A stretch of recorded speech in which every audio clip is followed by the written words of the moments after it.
Jadi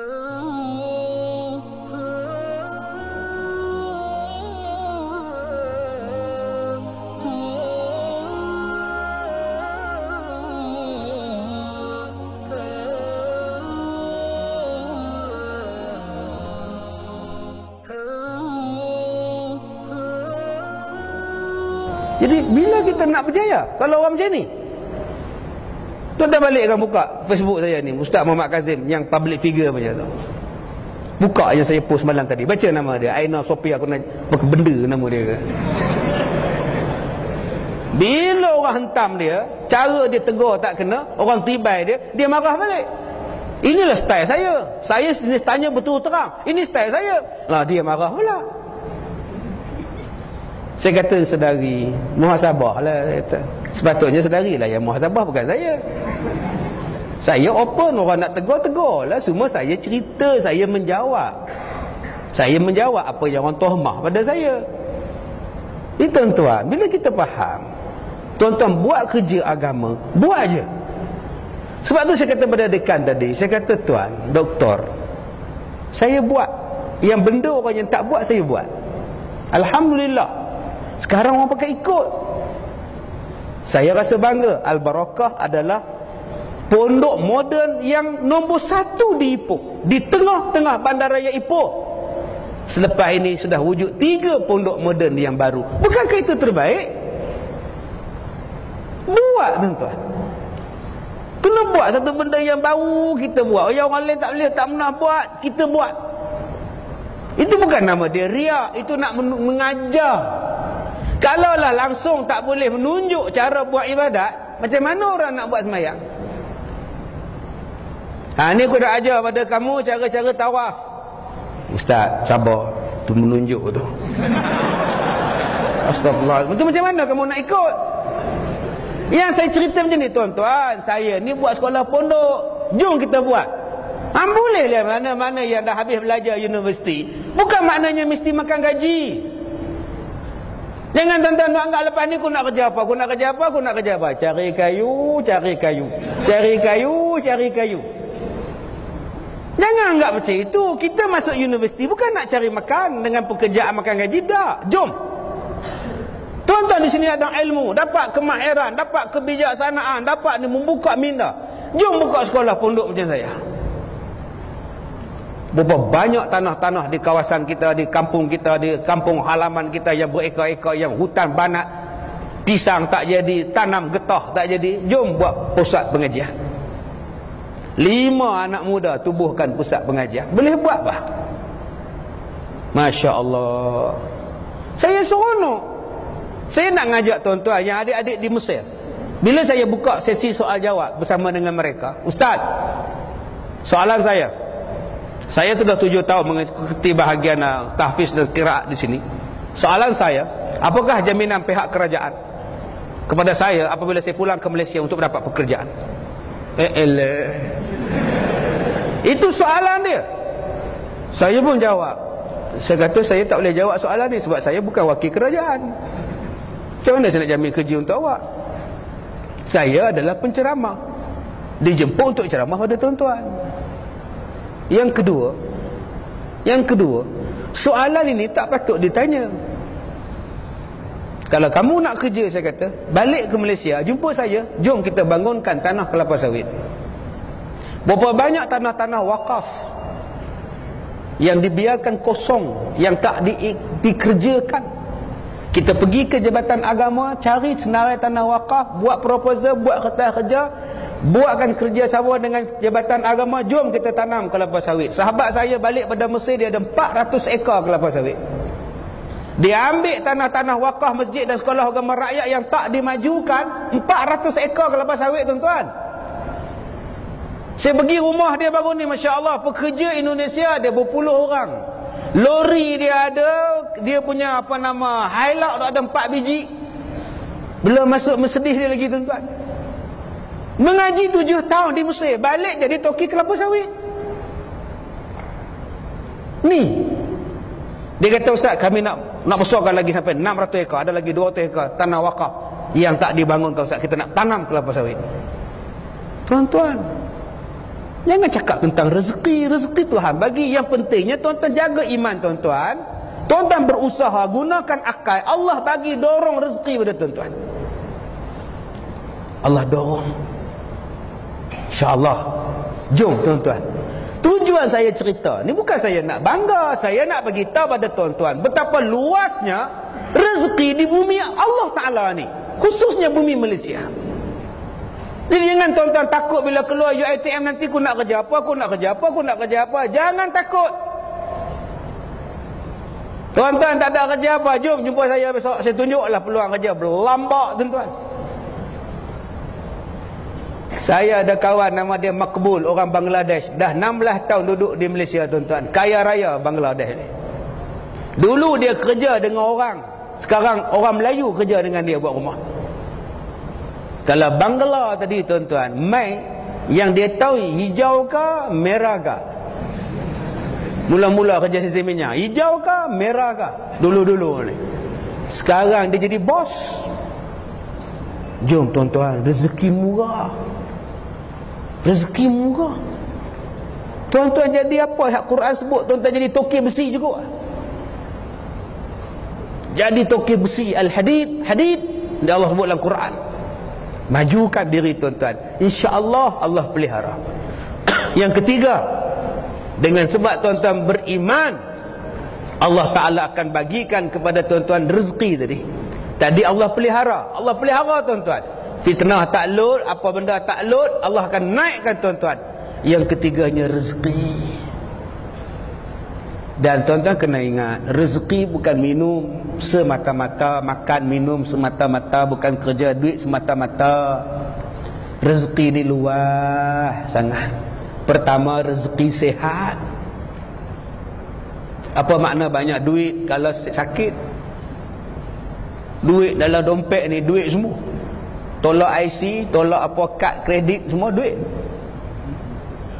Tiba-tiba orang bagi es krim. Oh, tak makan. Orang jemput makan nasi minyak. Tak, minum air suar. Terima kasih. Orang jamu dekat kita malam. Makan chicken chop, chopstick, semua kita makan. Saya malam makan chapati. Duit berjuta. Rupa kencing manis. Nak buat apa?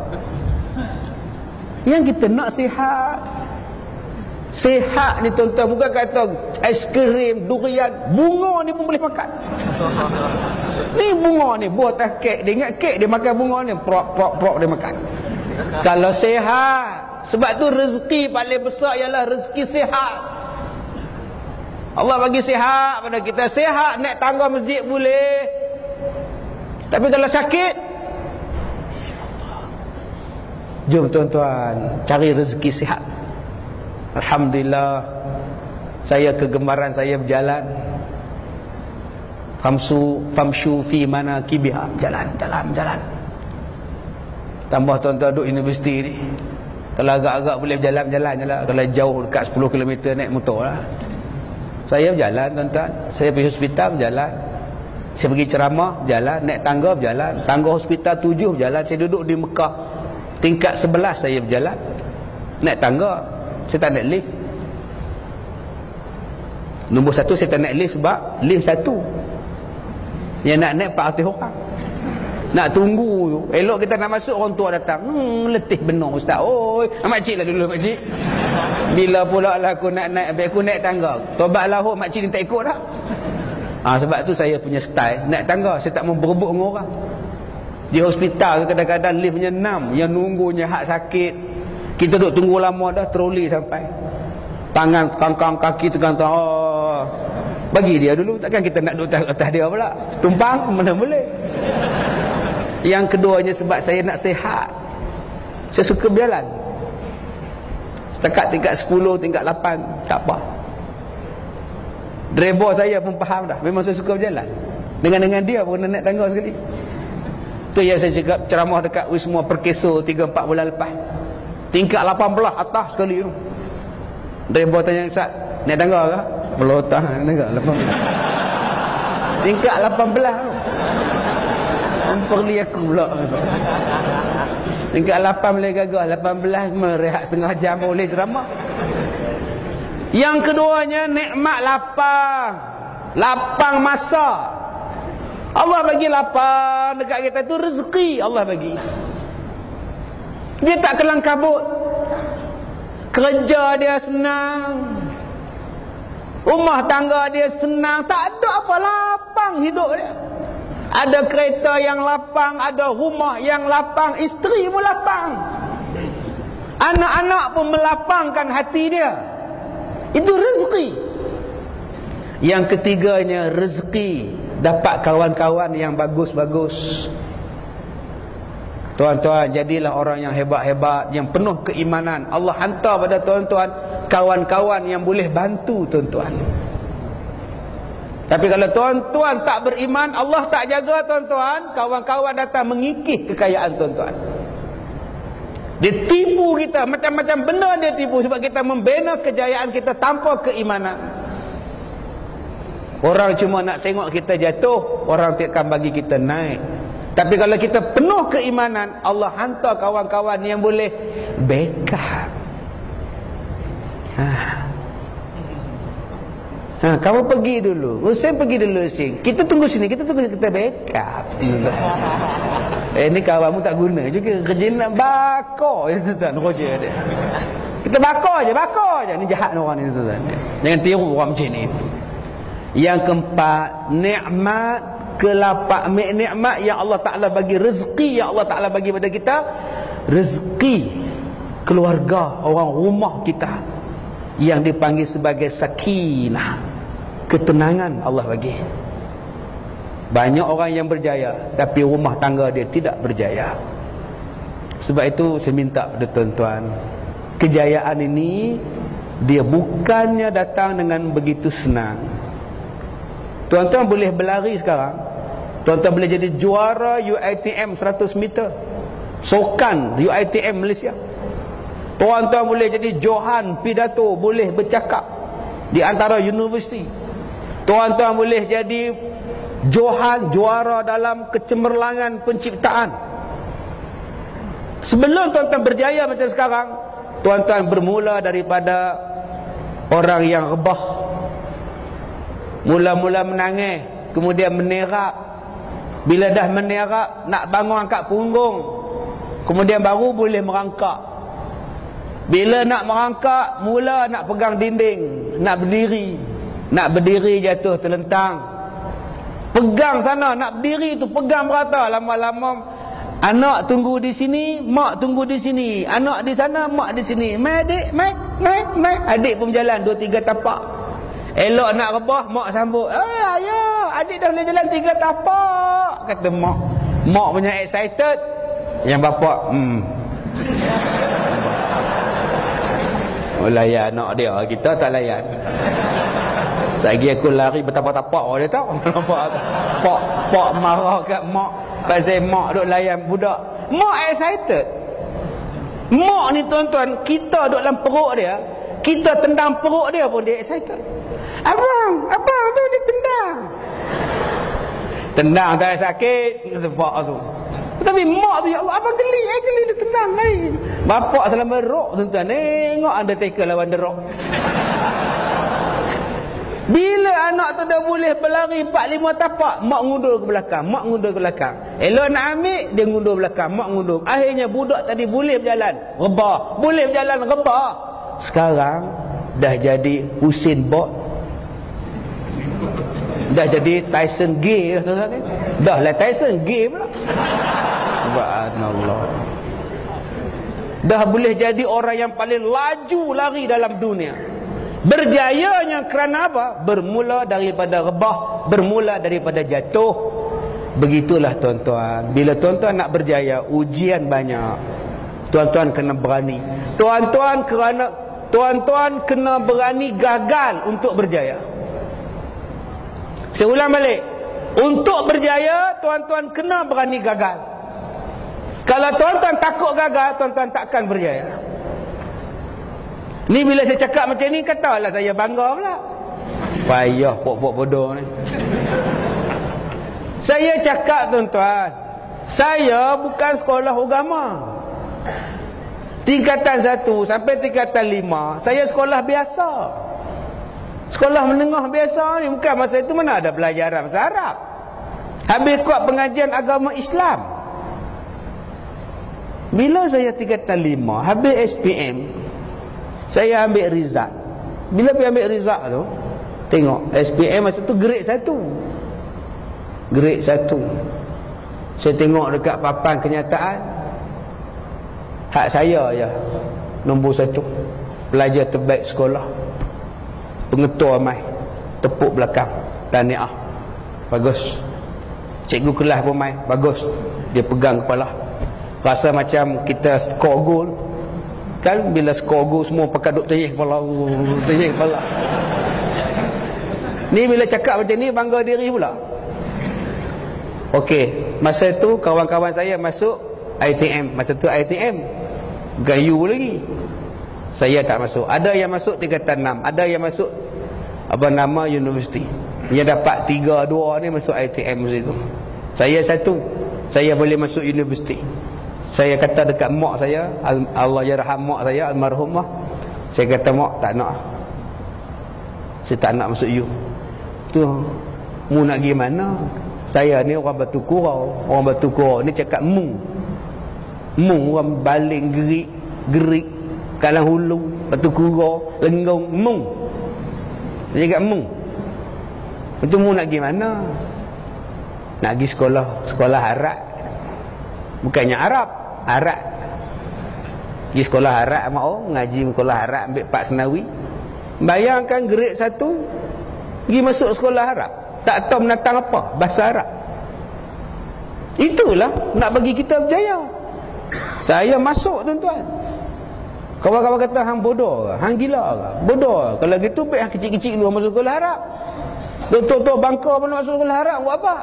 Saya kata saja, saya nak belajar Arab pula, saya nak belajar agama pula. Baru saya masuk 18 tahun umur, baru masuk sekolah Arab. Ambil 4 senawi, belajar balik, tak tahu apa. Saya campur dengan kelas ibtidai. Saya 18 tahun campur dengan budak 13 dengan 12 tahun. Budak laki-laki kena duduk depan, perempuan belakang. Sekolah Arab saya paling tinggi. Budak-budak belakang bukan nampak. Ustaz kat Abang Kazai, tunduk sikit, tak nampak nak tulis ni. Abang Kazai, tunduklah, kita pun tunduk. Nak buat macam mana? Duduk depan. Tuan-tuan kena ada sifat keberanian. Cikgu mula-mula masuk sekolah Arab tu, kenapa main sini? Bagus punya semua A1, AA1 semua awak main sini. Saya kata saja nak mengaji agama. Tuan-tuan bayangkan, cikgu yang mengajar bahasa Malaysia sekolah Arab masa itu, dia pun dapat 3 SPM. Dia nak mengajar budak-budak. Saya kata saya bukan nak mengaji bahasa SPM, bahasa Melayu ke apa ke. Saya nak mengaji senawi. Habis senawi, tuan-tuan, saya masuk tahfiz.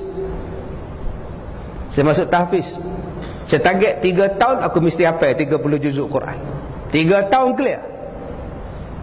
Clear 3 tahun. Alhamdulillah.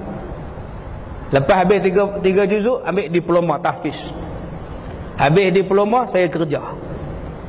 Bila saya kerja, saya gaji RM350. RM350. Nak menikah dengan orang Kedah hantaran RM5,800. Betul nak dapat tu 300,500 darat dengan RM5,800. Tak 2 tahun setengah. Tu pun tak makan apa pun. Makan batu je. Subhanallah. Jalan. Mak kata nikah ha? Mak kata nikah. Mak duit tak ada, gaji 3,500. Tak apa, mak support lah. Ni Pak. Mak backup. Bila dah kahwin satu, dapat anak satu, saya sambung belajar di satu universiti. Tetap saya masuk universiti. Alhamdulillah. Belajar juga. Sampai dapat semua tuan-tuan, saya jadi pengurus negeri. Pengurus parenting consultant. Daripada guru tahfiz, saya jadi pensyarah, kemudian jadi pengurus. Kemudian saya fed up. Sebab kerja saya orang liator. Orang liator, aku malas aja. Gaji saya masa itu lumayan. Saya berhenti kerja, saya jadi imam masjid. Sebab saya nak jaga Quran. Gaji RM500. 500 tuan-tuan, tahun 98. Daripada gaji ribu-ribu tinggal 500. Tak apa, jadi imam. Satu malam satu juzuk, satu malam satu muka. Maghrib semuka, isyak semuka, subuh 2 muka. Sehari saya boleh mengulang Quran 2 helai. Jadi ya. Bulan puasa jadi tarawih. Tapi orang kita ni payah. Dia masjid ni payah. Okey, berhenti imam. Saya berniaga. Saya buka kedai. Saya bukan ada pengalaman dalam kedai. Saya buka kedai, berniaga barang-barang. Mula-mula kedai depan barang-barang, baju, kitab. Bahagian belakang kelas. Bahagi 2. Kelas 20 orang, 10 orang sekali kelas. Tak mampu nak menampung banyak orang pada barang pula. Sewa tingkat atas. Atas kelas, bawah barang. Kasut tingkat atas tu tak boleh pakai kasut pasang kapet. Kasut sepanjang tangga tu sampai kaki 5. Pelajar-pelajar kata, "Ustaz, kasut kami hilang semalam, Ustaz." Tiap-tiap hari hilang kasut. Akhirnya, jom kita cari tapak, kita buat sekolah. Tahun 2005. Cari tapak, dapat 40,500 harga tapak tanah. Beli. Tu yang datangnya sekolah saya. Kerja apa yang saya tak pernah buat? Saya pernah buat sayur, tanam sayur. Saya pernah buat. Saya pernah jadi imam. Saya pernah kerja banci. Sebab apa? Sebab saya nak pengalaman. Pengalaman ini tuan-tuan tak dapat di universiti. Pengalaman ini tak dapat di high school. Tak dapat tuan-tuan. Tuan-tuan nak dapat pengalaman macam ini, tuan-tuan kena berani. Jangan takut. Berani buat. Selagi benda tu tak salah pada agama, tak salah pada hukum syarak, tak salah pada undang-undang negara, buat. InsyaAllah tuan-tuan, tuan-tuan boleh buat. Saya bagi kedai ni dekat kakak saya, ambillah kedai ni semua. Saya nak tumpu pada sekolah. 40 orang. Mula-mula tuan-tuan, 40 orang yang tetap belajar di situ. Kemudian dia jadi sekarang mencapai 1000 orang. Yang tak tetap tu ramai lah. Yang jenis kasut tinggal atas tangga ni. Tapi yang tetap tinggal di situ. Masya Allah. Jom tuan-tuan, jangan takut untuk berjaya. Tetapi untuk berjaya, tuan-tuan kenalah panas telinga ni tebalkan. Sebab orang kutuk macam-macam. Untuk berjaya hati ni, walaupun dia kecil, tuan-tuan kena besarkan hati tuan-tuan. Kena banyakkan berdoa, banyakkan senyum. InsyaAllah Allah bagi kejayaan pada tuan-tuan. Saya bersyukur. Saya bersyukur tuan-tuan. Alhamdulillah. Bila saya sebut 2011 saya dihubungi oleh pihak carian dalam internet. Bulan 11 mereka hantar surat, mereka telefon, mereka kata tahniah sebab ustaz menduduki tangga ke-9 orang yang paling dicari di dalam internet untuk tahun 2011. Saya bersyukur. Dia kata buat pertama kalinya seorang ustaz duduk dalam senarai top 10 untuk 2011. Tidak ada sebelum penceramah yang duduk di tangga itu. Bila saya cakap macam itu, orang kata saya riak. Bukan saya riak. Saya nak mengajak pada sahabat-sahabat yang lain, ustaz-ustaz yang lain. Jom letakkan. Buat betul-betul. Bila saya tengok yang 2011 mereka hantar surat tahniah, mereka sebut, saya tanya atas reason apa yang saya ni duduk nombor 9 dalam 10 the fastest recent rising people in Malaysia. Atas sebab apa saya tanya. Dia tunjuk insight saya punya. Dia kata ustaz saja, carian ustaz untuk tempoh setahun dah ada 19 juta yang cari nama ustaz di seluruh dunia. 19 juta. Bila saya cakap macam ni, orang kata saya riak. Tak, saya nak tunjuk ceramah agama. Kalau kita buat betul-betul, kalau kita buat sungguh-sungguh, dia akan mengatasi segala-galanya. Sebab ceramah agama ini benda yang baik. Mengajak orang ke arah kebaikan ini benda yang baik. InsyaAllah Allah angkat. Sebab itu untuk 2012 ini, tuan-tuan buka nanti Google, tuan-tuan tengok bulan 11, laporan untuk bulan 2012, tahun 2012. Saya yakin kalau 2011 nombor 1 ialah Bruno Mars, nombor 2 ialah Hana Tajima, Cikgu Syida, okay, nombor 4 Justin Bieber lah, Rihanna lah. Artis Malaysia seorang pun tak ada. Balikkan buka internet, type the most racist, fastest rising people in Malaysia untuk 2011. Tuan-tuan buka, artis Malaysia seorang pun tak ada. Politician nombor 5, okay, politician nombor 5 seorang dia ya. Tapi nombor 9 tu terselit Ustaz Kazim, the cleric. Saya tengok, betul ke aku ni? Silap bah. Sebab tu saya kata pada Ustaz jom buat elok-elok ceramah.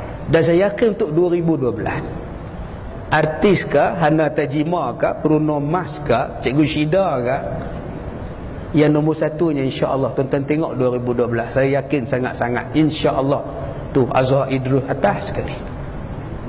Untuk 2012 Ustaz Don akan duduk di situ untuk nombor 2, nombor 3. Bila kita buat elok-elok, orang boleh tinggal benda-benda yang lara, orang boleh ambil orang hak letak ni, hak elok-elok tak di atas. Sebab tu kita kena buat sungguh-sungguh. Dan saya rasa untuk 2012 mungkin saya jauh ketinggalan, tak ada dah. Dalam top 10 tu tak ada dah ustaz-ustaz lain. Sebab Google beritahu, dia kata ustaz dalam 3-4 orang ustaz akan naik. Ulama-ulama, tok-tok guru, ustaz-ustaz penceramah akan naik di sini. Menunjukkan bahawa zaman sekarang orang nak pada agama. Dan kalau orang agama buat betul-betul tuan-tuan, saya sangat-sangat yakin Allah redha dan Allah letakkan begitu. Begitulah yang saya nak pada tuan-tuan. Apa kerja yang tuan-tuan buat, carilah redha Allah. Buatlah dengan penuh keimanan. InsyaAllah Allah letakkan tuan-tuan pada tempat yang terbaik. Allah letakkan, Allah pelihara, Allah bagi rezeki, Allah bagi barakah. Tapi ingat, ingat satu benda yang terakhir. Satu benda yang terakhir, Allah akan menguji tuan-tuan.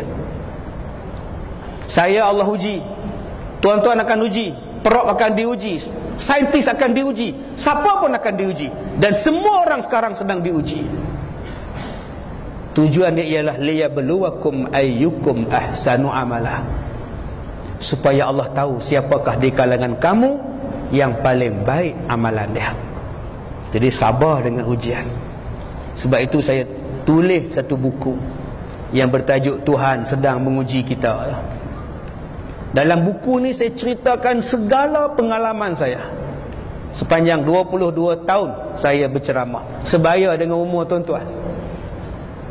22 tahun saya berceramah seluruh Malaysia.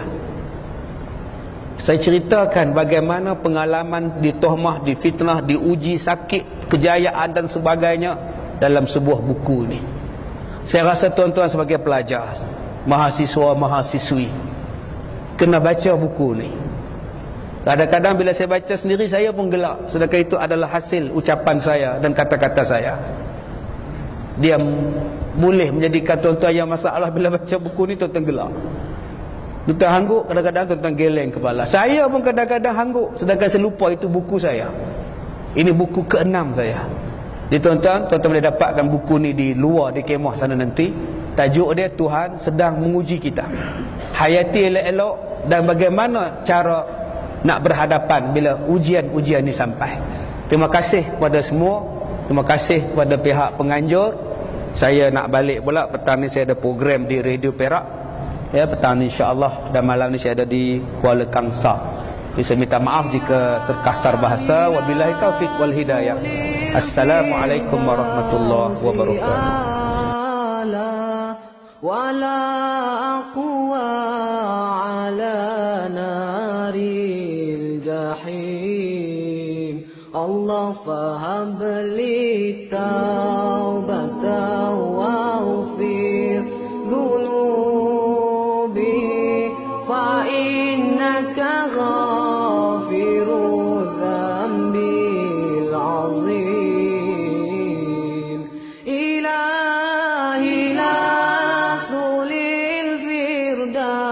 توسئانا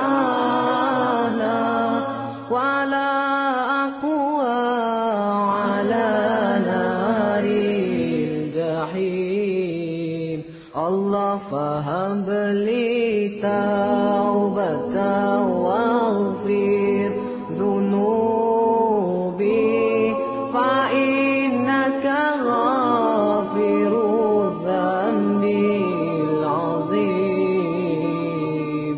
Tuhanku aku tidak layak untuk syurgamu tetapi aku tidak pula sanggup menanggung siksa nerakamu dari itu kurniakanlah ampunan kepadaku ampunkanlah dosaku sesungguhnya engkaulah pengampun dosa-dosa besar Tuhanku aku tidak layak untuk syurgamu tetapi aku tidak pula sanggup menanggung siksa nerakamu dari itu kurniakanlah ampunan kepadaku ampunkanlah dosaku sesungguhnya engkaulah pengampun dosa-dosa besar Ilahi astulil firdausi a'la wala aqwa ala naril jahim Allah fahab li tawbatan wa